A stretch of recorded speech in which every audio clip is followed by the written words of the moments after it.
Yung lahat, good evening, no. Luto tayo ngayon ng adobong manok, no. Simple lang kasi pang ano lang to, ulam sa bahay ba. Ano? Ito yung adobong manok natin, no. Yan, adobong manok, yan. Yan siya. Ito, ang lamas lang yan kasi mahal ngayon ng lamas kasi December, Pasko, mahal ang mga lamas. Ito lang. Sarapin natin, tanglad. Bakit nilagyan ko ng tanglad yan? Para masarap, maamoy ang laman.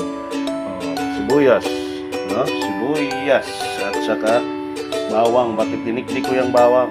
Para yung aroma niya siksik sa laman, yung lasa. At saka dagdagan natin daon paminta, siyempre oyster at saka coke, diba? Kumaya, tapos lagyan natin konting asukal yan. Yummy na, no? Yan ang luto ngayon gabi.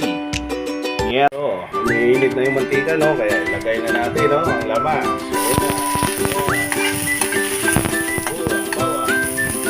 Itong mantika lang kasi mamantika kasi yung manok pag ano, no? At saka, sibuya. Ayan na. Okay na. Ano? Ayan.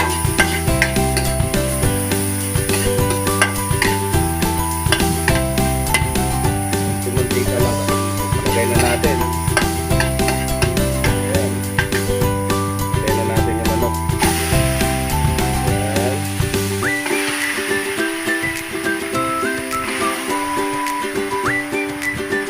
Ayan. Tapos mikos-mikos natin, no? Ayan. Tapos yan, lagyan natin ng alat. Kunting toyo.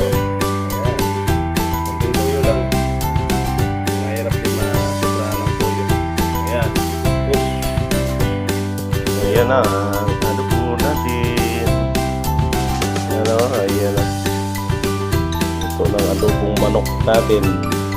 Ayan. Yummy na siya. Adobong manok.